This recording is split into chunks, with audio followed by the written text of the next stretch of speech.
Yo prefiero hablar de abajo, ya que tengo este aparatito. Bueno, la presentación fue bastante formal y yo quiero, comentarles desde dónde vamos a hacer esta presentación. Digamos, una de las cosas que dijo Guillermo cuando leyó el currículum es que yo era coordinador de una cátedra de la facultad, de una cátedra distinta a las otras cátedras, y es en este momento la única cátedra libre que tiene la facultad.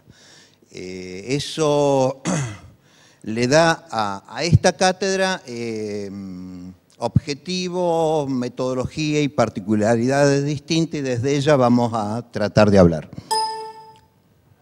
Sí.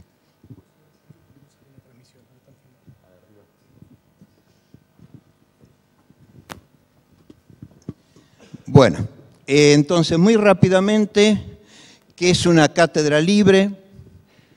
Es una figura que contempla el estatuto universitario, el estatuto de las universidades públicas argentinas, o sea que es una figura que ya prácticamente está cumpliendo 100 años, porque es del año 1918, y se crea en el estatuto universitario como un medio para promover áreas de cultura y del saber que no tienen lugar específico en la currícula de las distintas carreras dictadas. En general, las currículas de nuestras carreras están organizadas por disciplinas y cada vez hay mayor cantidad de conocimientos que tienen que ver con la cultura o con la interdisciplinariedad y que no son adecuadamente contempladas en esas asignaturas.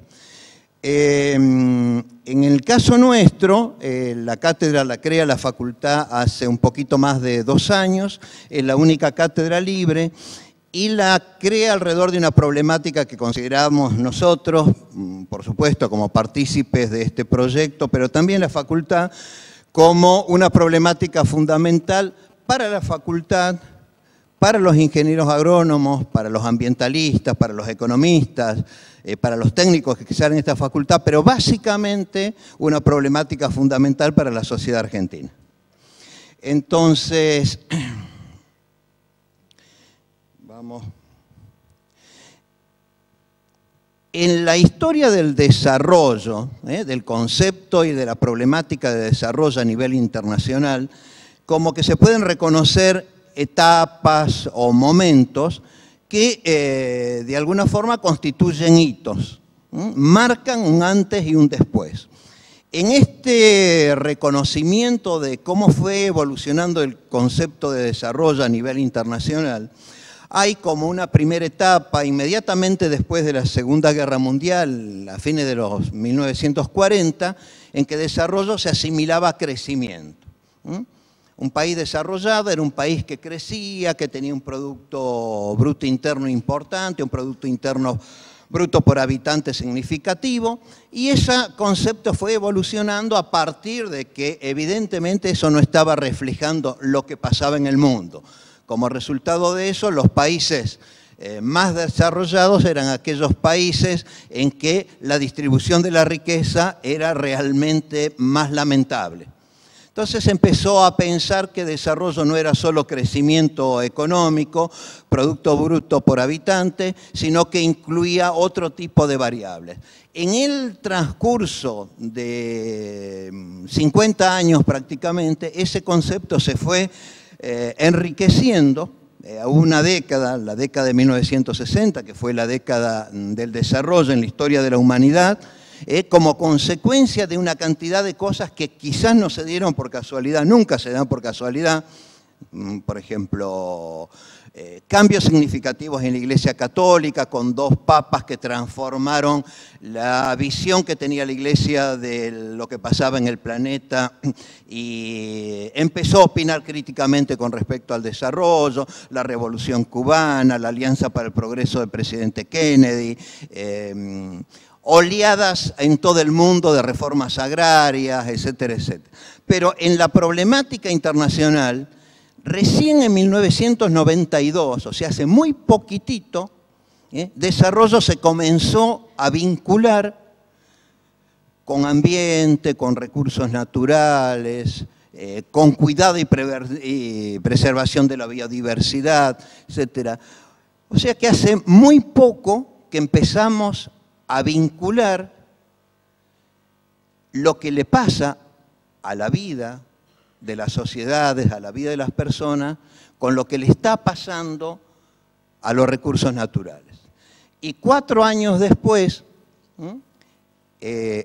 aparece en el debate internacional un nuevo concepto, que es el concepto de la soberanía alimentaria, que creemos que es un concepto que ha crecido rápidamente como idea, aunque no haya crecido significativamente lo que hemos avanzado al respecto, que plantea el derecho de cada pueblo a definir sus propias políticas y estrategias de producción, distribución y consumo de alimentos. El agua incluida, a fin de garantizar una alimentación cultural y nutricionalmente adecuada para toda la población. El momento en que esto se empieza a discutir a nivel internacional, 1996, es el primer momento en la historia de los organismos internacionales o multilaterales de cooperación que se reconoce que el problema del hambre o de la desnutrición a nivel mundial no tiene absolutamente nada que ver con la disponibilidad de alimentos, como veníamos diciendo hasta ese momento, sino que tiene que ver básicamente con un problema de acceso. Allí, desde la FAO básicamente, pero de todos los organismos internacionales de la órbita de Naciones Unidas y de muchos de nuestros estados, se empieza a incorporar la problemática de la seguridad alimentaria como derecho de las personas. Se vuelve a retomar lo que dijo la Declaración Universal de los Derechos Humanos de las Naciones Unidas cuando se crea en 1940, que el derecho a la alimentación es un derecho básico. Derecho básico de las personas es seguridad alimentaria, el derecho básico de los pueblos, nosotros lo entendemos como soberanía alimentaria.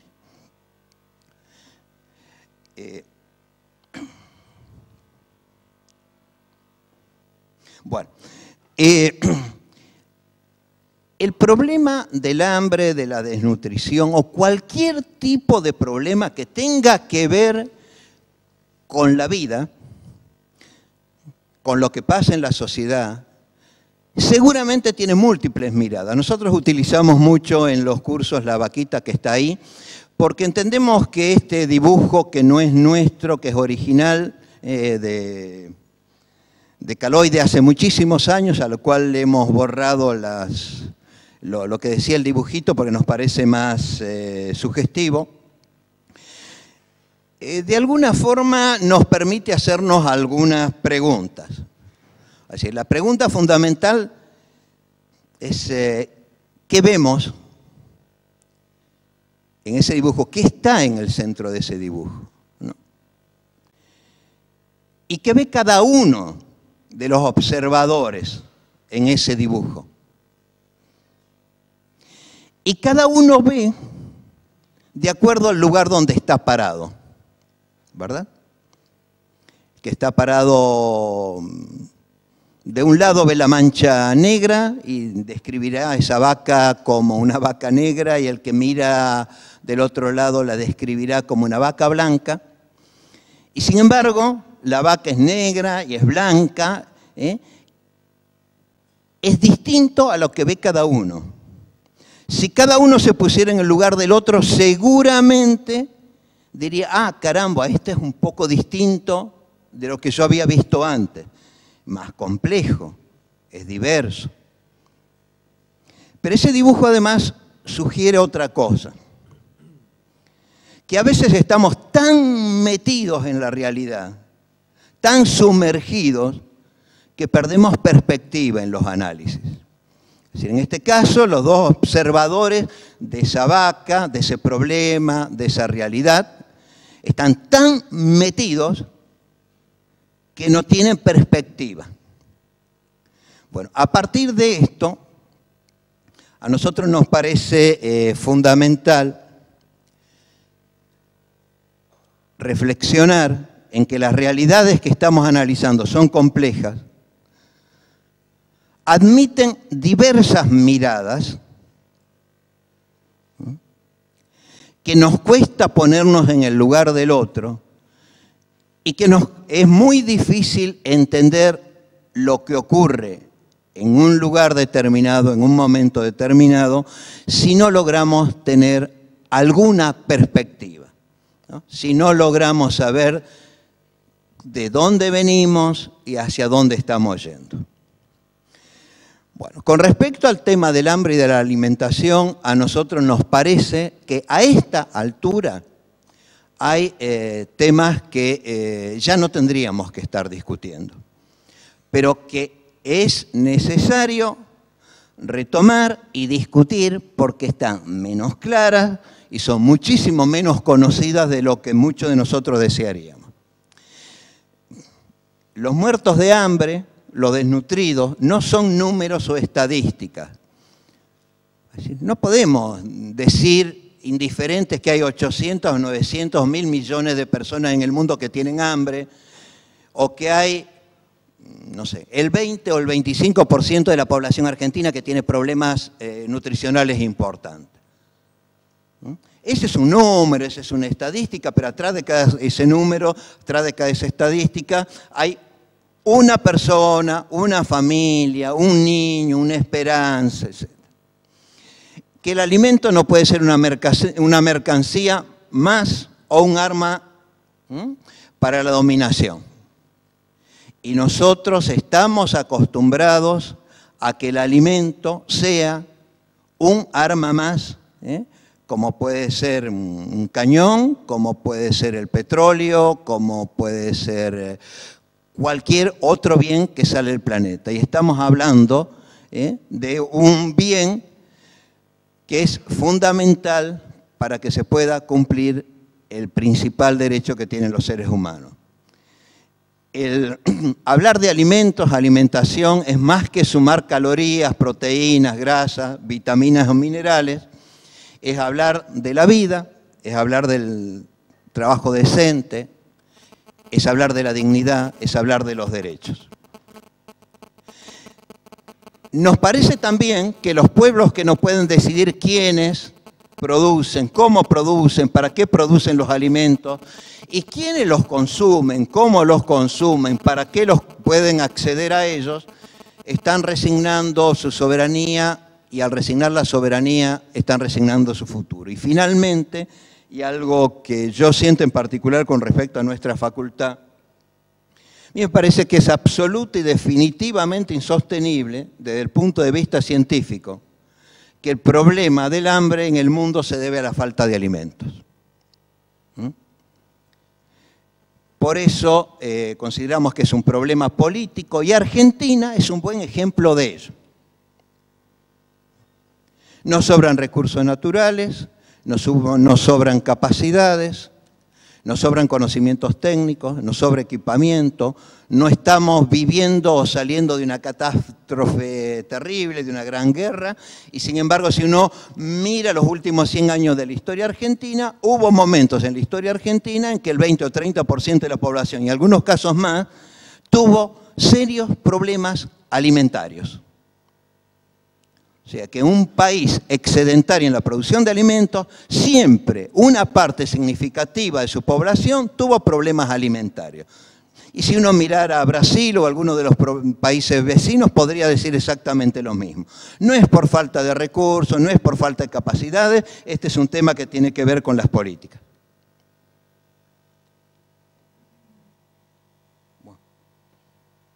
Ahora. Bueno, salteo una filmina que tiene que ver, presentaba, eso que supongo que les queda, para los que quieran revisarlo, el círculo del hambre, va a decir una graficación del impacto que tiene, cómo se va conformando y las implicancias que tienen en la vida de una persona la problemática del hambre, desde una alimentación inadecuada antes de nacer, que va implicando en la vida de esa persona a medida que va creciendo y qué significa para esa persona y para la sociedad. Seguramente ustedes en estas jornadas van a tener múltiples momentos en los que van a hablar de esto que aparece marcado allí al final, las dos últimas barras, del crecimiento explosivo de la población que se viene dando en lo que va de este siglo. Y un poco la proyección que hacemos al 2050. Va a ser en el año 2000, estamos hablando de 6.000 millones de habitantes, en el 2010 estamos hablando de cerca de 7.000, y si esta proyección siguieran tal cual como está pensado, allí en el 2050 nosotros tendríamos 8.500 millones de habitantes, lo cual significaría que de alguna forma en relación a donde estábamos en el 2000, un crecimiento de más del 30% de la población mundial.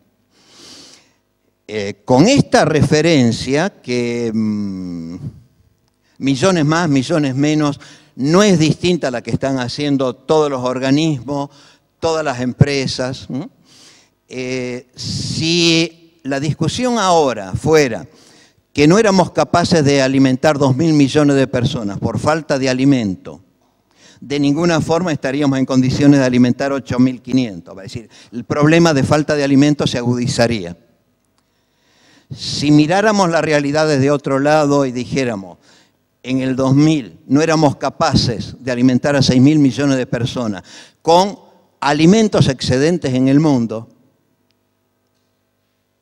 si no cambiaran otras cosas, seguro que no vamos a poder alimentar a las 8.500 en el 2050.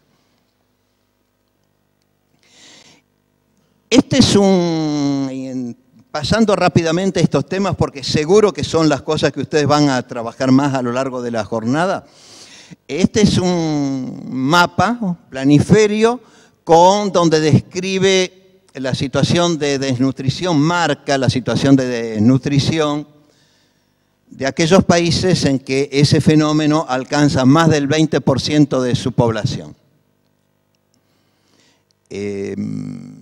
Detalles más, detalles menos, ahí aparece claramente África, un continente negro, es un continente castigado por todas las plagas, las enfermedades, los conflictos, las tensiones culturales, los problemas políticos, ¿no?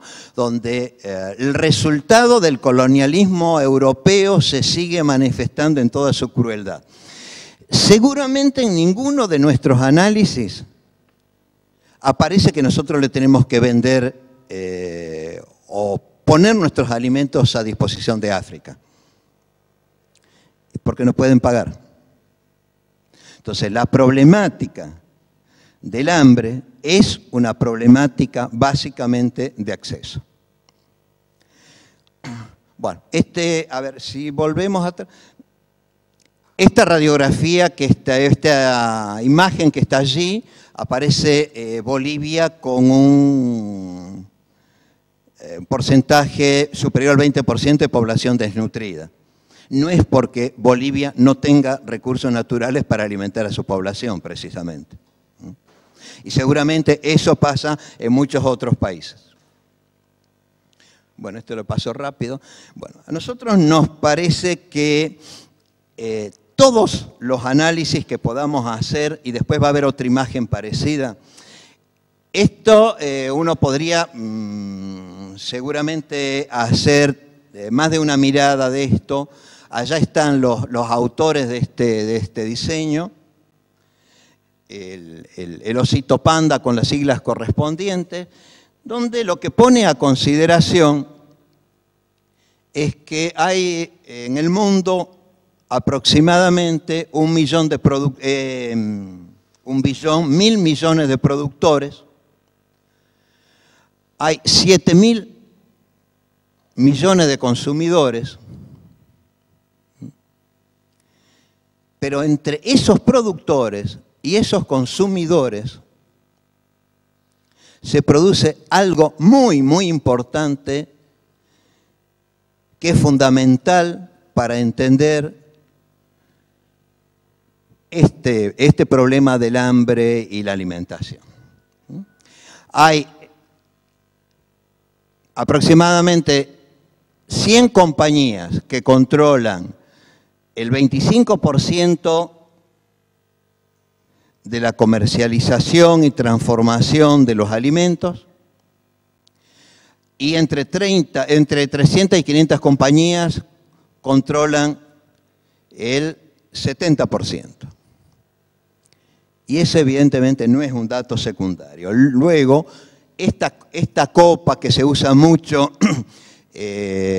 porque parece muy didáctica, es muy didáctica para ejemplificar estos tipos de problemas de concentración, la vamos a ver referida a la concentración de la riqueza mundial. La vamos y la... Esa es la concentración de la riqueza a nivel mundial. El 20% de la población más rica del mundo concentra el 87% de la riqueza, y el 20% más pobre apenas alcanza a tener el 0,9% de la riqueza.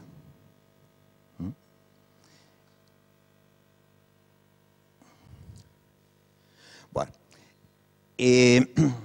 todos los analistas con algún grado de seriedad, cuando miran lo que está pasando ahora en el mundo, dicen que posiblemente este sistema, que es el sistema capitalista, en el que vivimos todos y la mayoría del planeta, sin duda, está atravesando una situación absolutamente inédita, porque por primera vez en la historia del capitalismo a nivel mundial, hay 4 crisis que se están superponiendo.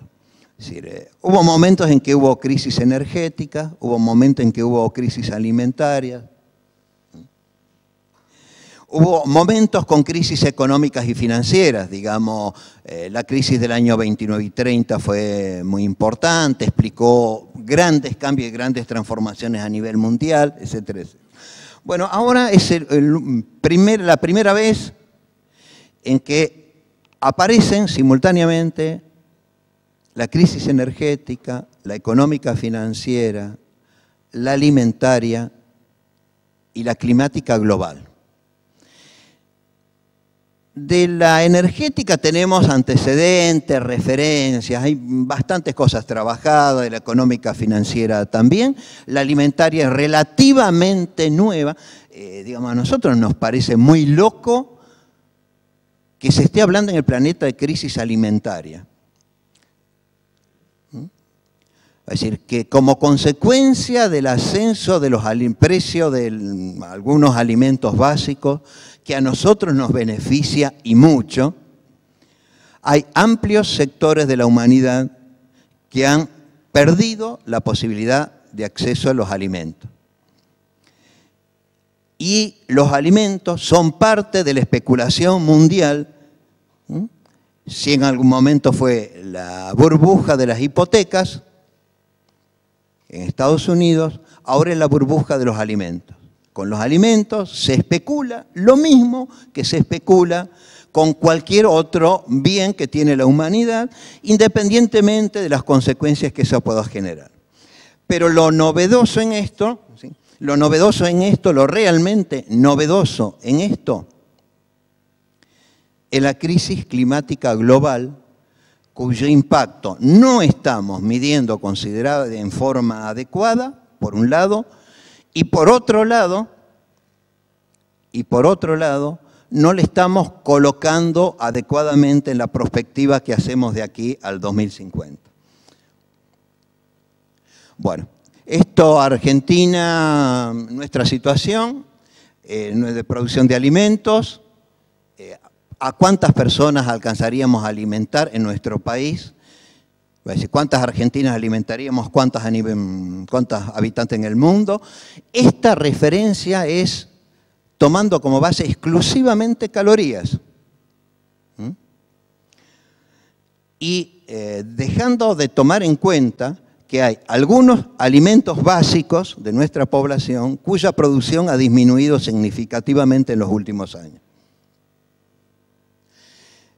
Esta es la prospectiva que hacen, es decir, esto nosotros lo sacamos del Congreso CREA 2010, la prospectiva del consumo de granos, del destino de los cereales en el mundo en el 2025. Y fíjense cuánto va a biocombustibles, cuánto va a comida para mascotas. En un mundo donde lo que decimos que básicamente lo que queremos es alimentar a la población. Paso rápido porque alguien lo va a tratar. Los indicadores que tenemos de desnutrición y pobreza argentina, algunos muy recientes. Hay una información que está presentando el Observatorio de la Deuda Social de la Universidad Católica Argentina, que está presentando en estos días con unos datos realmente muy buena calidad, muy confiables y muy críticos. Y yo quería que básicamente, como nosotros entendemos que este es un problema que está pasando con la producción de alimentos, el abastecimiento de alimentos, el acceso a los alimentos. Es básicamente un problema que tiene que ver con el desarrollo. Queríamos pasarle un videíto que algunos seguramente ya conocen, que es como un clásico, que es el discurso del presidente Mujica el año pasado en Río +20, o sea, cuando los dignatarios del mundo y las organizaciones sociales rememoraron el año 1992, año en que se empieza a discutir la temática de la sustentabilidad a nivel internacional.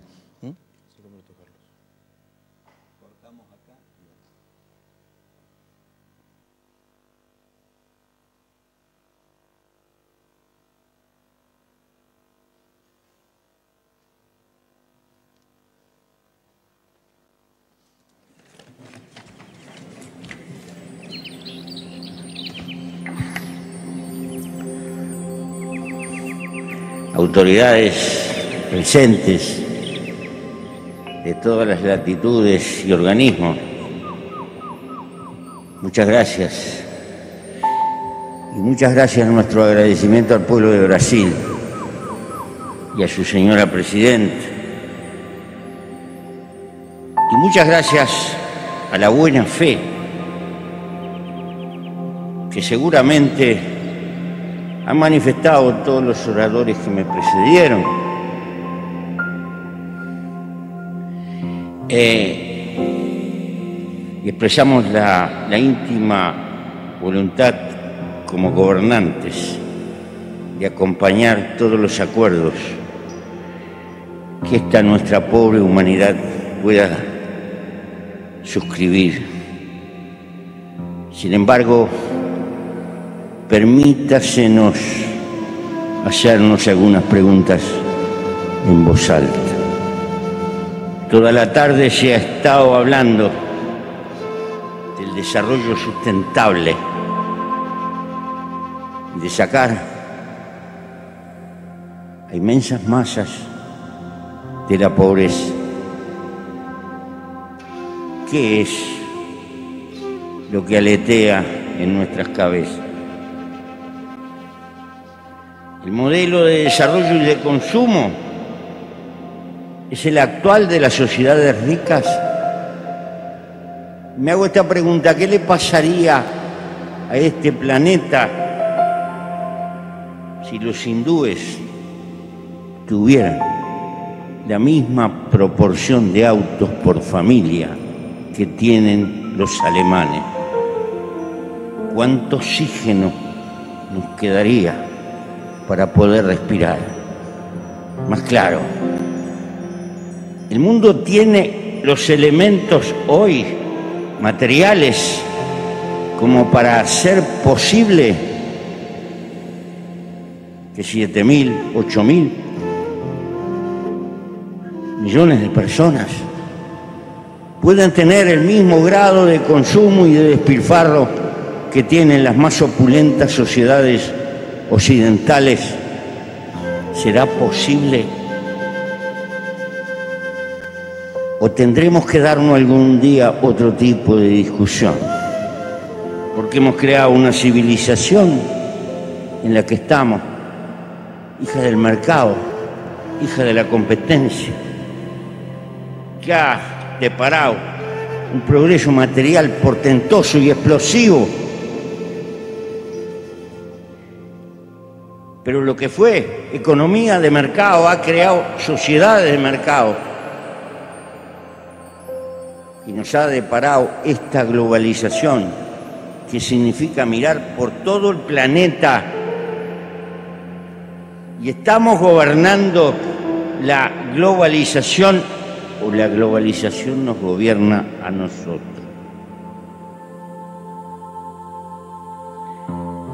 ¿Es posible hablar de solidaridad y de que estamos todos juntos en una economía que está basada en la competencia despiadada?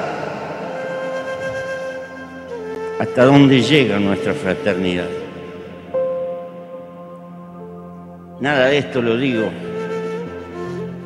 para negar la importancia de este evento. No, es por el contrario.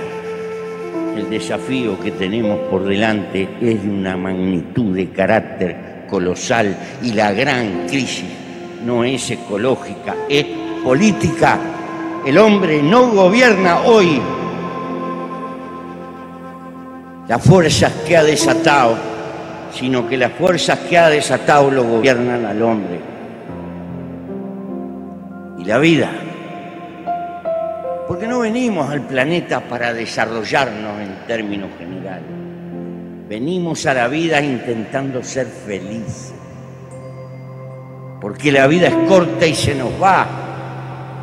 Y ningún bien vale como la vida, y esto es elemental. Pero si la vida se me va a escapar, trabajando y trabajando para consumir un plus, y la sociedad de consumo es el motor, porque en definitiva si se paraliza el consumo o si se detiene la economía, y si se detiene la economía es el fantasma del estancamiento para cada uno de nosotros. Pero ese hiperconsumo a su vez es el que está agrediendo al planeta. Y tiene que generar ese hiperconsumo, cosas que duren poco, porque hay que vender mucho. Y una lamparita eléctrica no puede durar más de 1000 horas prendida. Pero hay lamparitas eléctricas que pueden durar 100.000, 200.000 horas. Pero esas no se pueden hacer porque el problema es el mercado, porque tenemos que trabajar. Y tenemos que tener una civilización de uso y tire, y estamos en un círculo vicioso.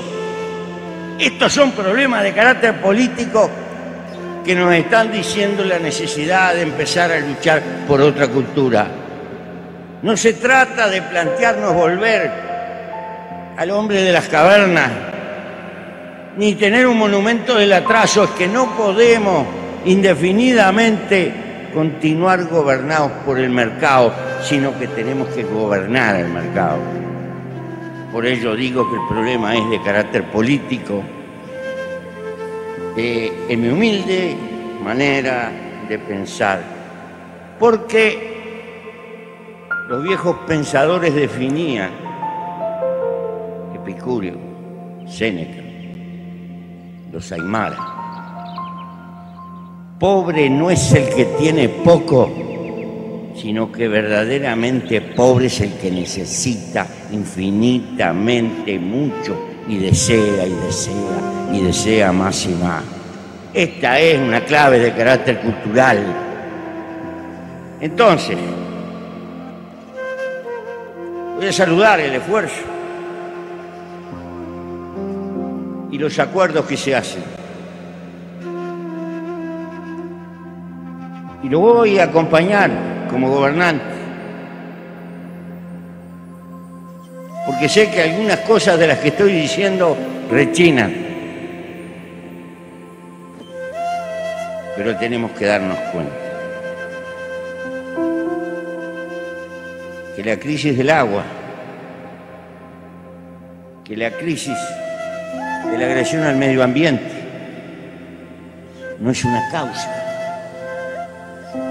La causa es el modelo de civilización que hemos montado y lo que tenemos que revisar es nuestra forma de vivir.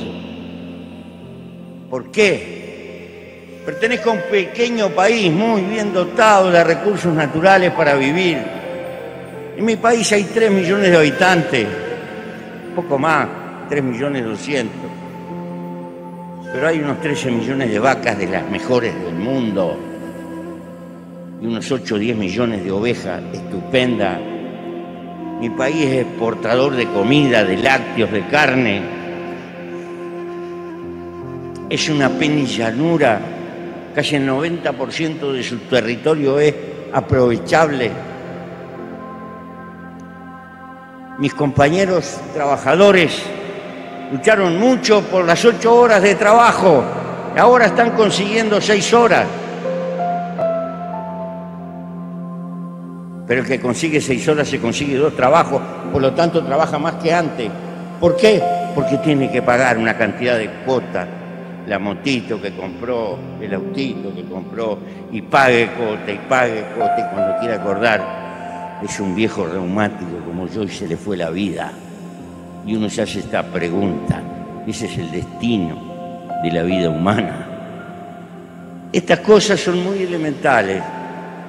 El desarrollo no puede ser en contra de la felicidad, tiene que ser a favor de la felicidad humana, del amor arriba de la tierra, de las relaciones humanas, de cuidar a los hijos, de tener amigos, de tener lo elemental.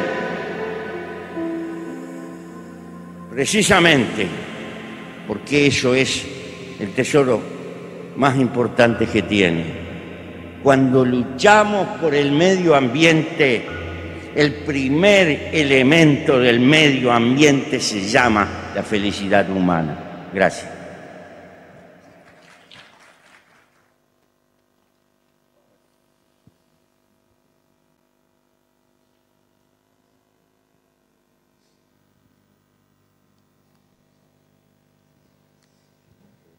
Paso rápido las preguntas ordenadas. Paso rápido las preguntas de Mujica ordenadas.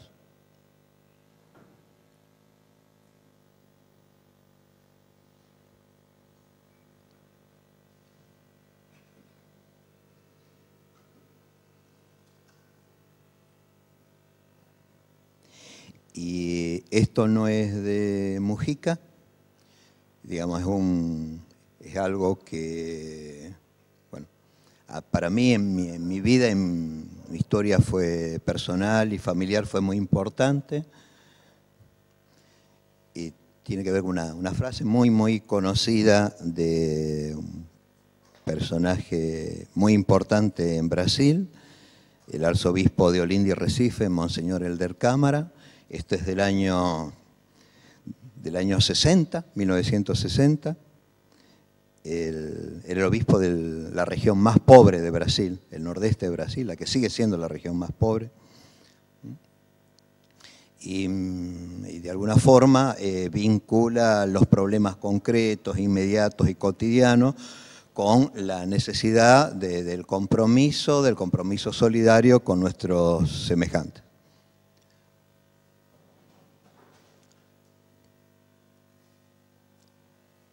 Bueno, y acá termino. Muchas gracias.